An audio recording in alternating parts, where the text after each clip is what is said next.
Bonjour à tous mes beaux anges terrestres qui volaient vers votre potentiel. J'espère du fond du cœur que vous avez passé une belle semaine, que vous vous rapprochez des anges et de votre âme un peu plus chaque jour et que vous avez pris le temps de noter vos idées créatives avec l'envie d'avancer, enrichie de tout ce qui vous a rendu plus fort. Cette semaine, certainement parce que j'ai besoin d'aide pour décupler ma force intérieure en ce moment, c'est vers les archanges que je me suis tournée pour leur demander leurs conseils et messages pour la semaine prochaine. Et j'ai donc tiré 3 cartes dans le tarot des archanges de Doreen Virtue et Radleigh Valentine.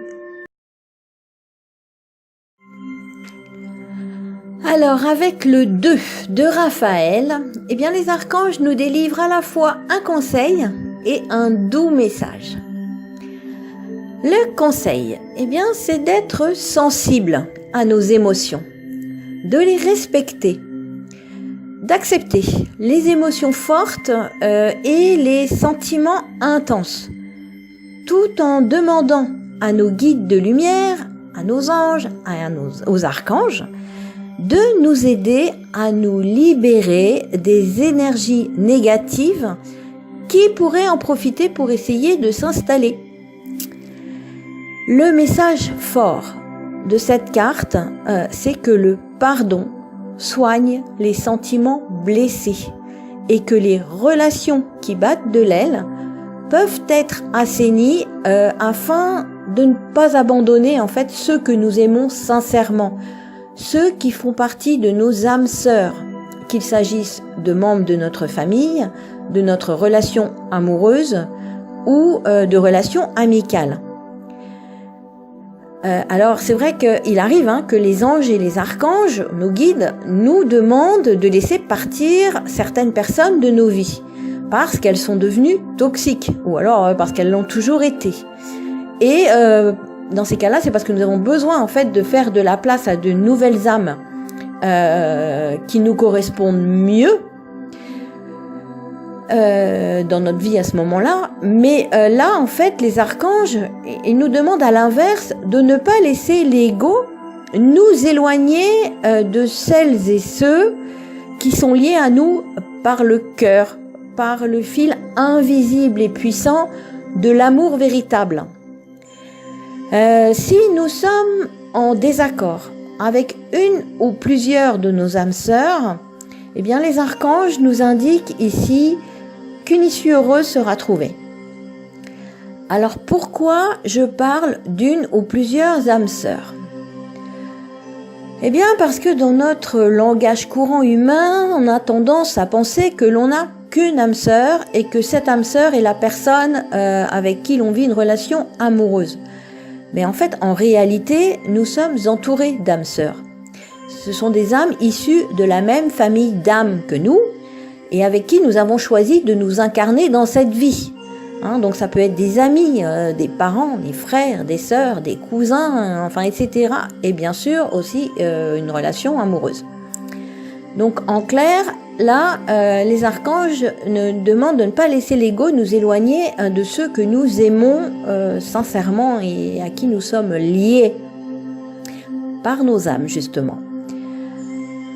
Alors prenons du recul si besoin et posons-nous la question de savoir si ce que nous leur reprochons vaut la peine d'entacher notre relation et si cela fait le poids face à la force de l'amour qui nous unit.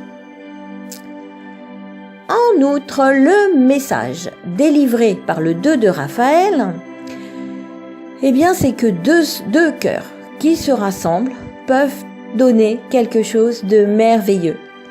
Il est donc clair que les cœurs aimants vont s'unir ou se retrouver, qu'il s'agisse d'une relation amicale ou amoureuse déjà existante, alors qui va s'amplifier, ou d'une rencontre possible de l'âme sœur amoureuse pour celles et ceux qui l'attendent, ou d'une nouvelle amitié très forte. Ce qui est sûr, c'est que quelle que soit la nature de la relation concernée, les archanges nous indiquent que le temps renforcera les liens et que c'est une relation basée sur le respect et la compréhension qui va se développer, se redévelopper ou se transformer sur le long terme.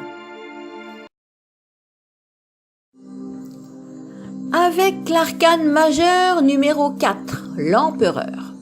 C'est l'archange Uriel qui vient nous demander de prendre les rênes de notre vie en main, ou les rênes de la situation en main.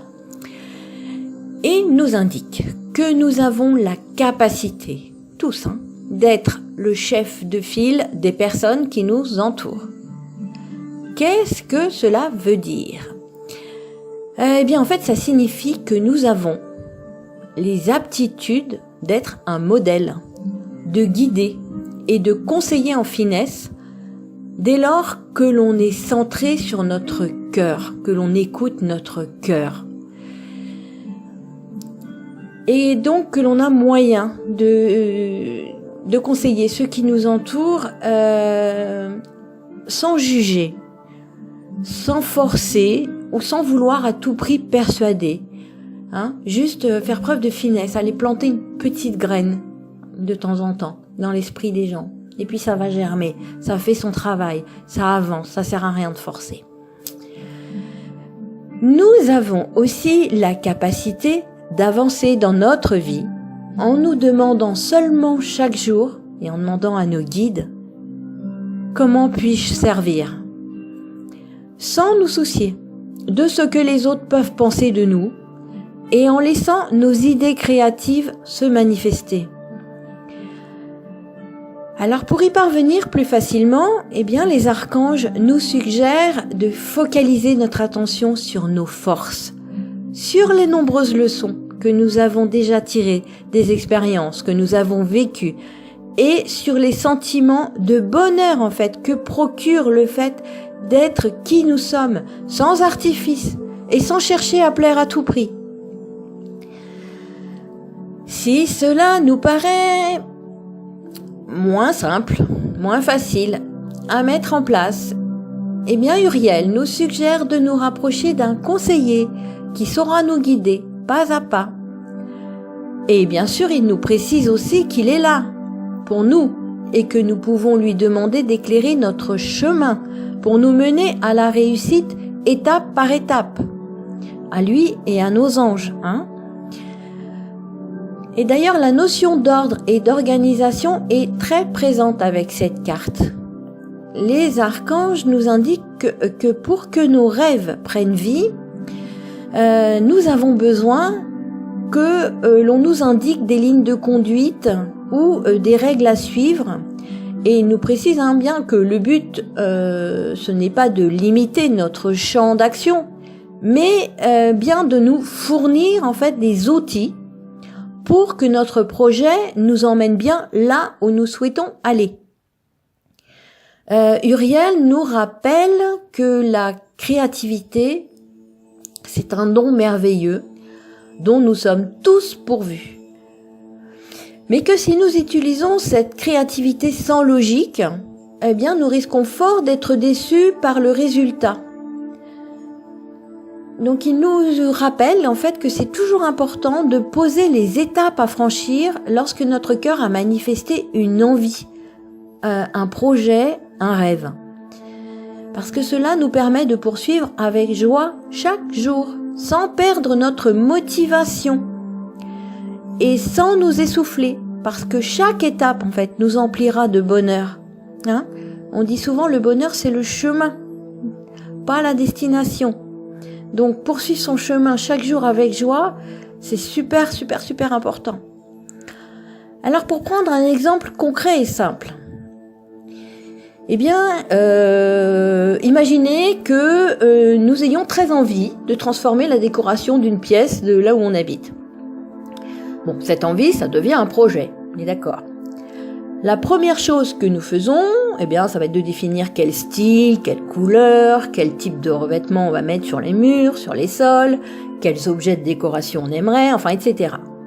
Donc le projet prend forme dans notre esprit. Si nous n'y allons pas par étapes, nous risquons d'être déçus par le résultat.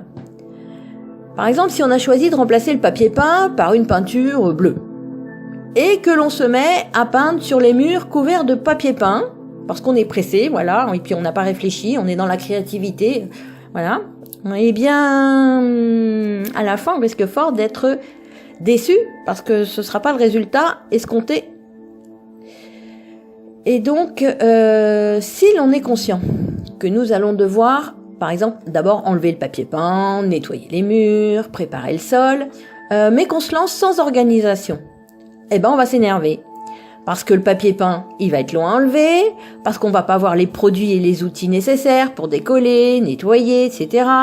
Et puis donc on va se retrouver à retourner je ne sais combien de fois, soit au magasin, soit chez les copains, enfin bref, pour acheter ou emprunter ce dont on a besoin. Et du coup, eh bien on va avoir l'impression que ça n'avance pas, et on risque de s'essouffler et de perdre notre motivation. Et puis ça va devenir quelque chose de moins agréable, voire de désagréable. Alors que si l'on a programmé chaque étape, eh bien en fait à chaque étape, on est heureux. On est heureux du travail déjà accompli et on se rend compte à chaque instant qu'on se rapproche un peu plus du résultat final escompté. Voilà. Donc Uriel, là, il nous rappelle que lorsque l'on a un projet ou un défi, un relevé, eh bien on peut lui demander assistance pour laisser s'exprimer notre créativité, mais de manière logique et organisée.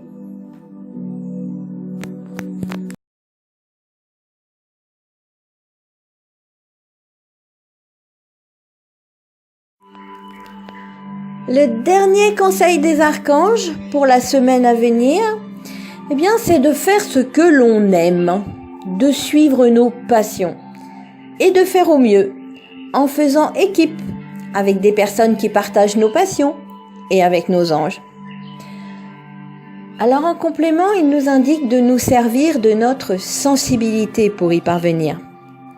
Parce que c'est notre sensibilité qui nous aide à y voir clair, à savoir clairement ce que l'on aime et ce que l'on aime moins, alors qu'il s'agisse de situations, de personnes ou d'activités. Alors ici, il s'agit plus d'activités. Et nous sommes invités à écouter, une fois encore, nos émotions pour nous connaître mieux et accepter d'être ce que nous sommes. Et d'ailleurs, la pleine lune du 21 va nous y aider, puisqu'elle va, comme chaque pleine lune, mettre l'accent sur nos zones d'ombre, les peurs, les doutes, les questionnements liés aux blessures que nous sommes venus guérir. Mais l'avantage là, c'est que ça va être dans un contexte d'énergie plus élevé et donc qui vont nous aider à mieux comprendre, à accepter et à mettre en place les changements nécessaires pour nous libérer. Alors demandons-nous avant tout, mais qu'est-ce qui me met en joie ? Quelles sont les activités qui me font vibrer, qui me donnent envie de me lever le matin ? Qui me font oublier le temps jusqu'à, par exemple, reculer l'heure du repas. Ce sont des indices sur ce que vous aimez. Alors, une fois que vous l'avez déterminé, eh bien, si ça correspond à votre activité professionnelle, alors là, c'est génial, savourez, profitez. Parce qu'en fait, on dit aime ton travail, aime ce que tu fais, oui, et tu travailleras pas un seul jour de ta vie. Si c'est pas le cas, parce que c'est rarement le cas encore dans notre société pour l'instant, eh bien, voyez si vous pourriez opérer des changements dans votre carrière pour être plus en phase avec ce que vous aimez. Et puis, si vous estimez que ce n'est pas réalisable pour le moment, eh bien, consacrez néanmoins du temps aux activités qui vous mettent en joie. Parce que la joie, c'est notre essence naturelle et qu'elle nous aide à élever notre taux vibratoire.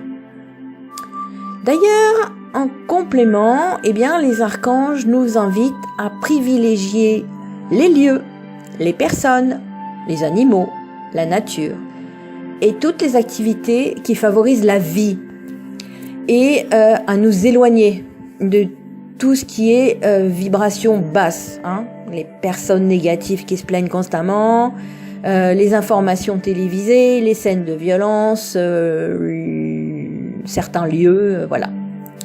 pour que nous manifestions en fait notre créativité et c'est ce qui va conduire à la reconnaissance de notre potentiel. Alors déjà nous, on va s'en rendre compte, mais ça va être reconnu autour de nous aussi du coup. Et puis ça pourrait même être récompensé financièrement, nous disent les archanges. Voilà mes beaux anges terrestres. Nous arrivons au terme de ce tirage pour les conseils de la semaine à venir. Je vous souhaite à tous une belle et lumineuse semaine. Pensez à confier chaque jour votre journée à vos anges, à vos guides de lumière, afin de les autoriser à vous venir en aide. Et puis demandez-leur, comment puis-je servir ? Laissez la magie de l'amour véritable opérer pour vous rapprocher de votre ou de vos âmes sœurs. Prenez les rênes de votre vie en main en organisant chaque étape du ou des projets qui vous tiennent à cœur. Et puis consacrez du temps aux activités qui vous mettent en joie pour laisser libre cours à votre créativité. Je vous dis à la semaine prochaine.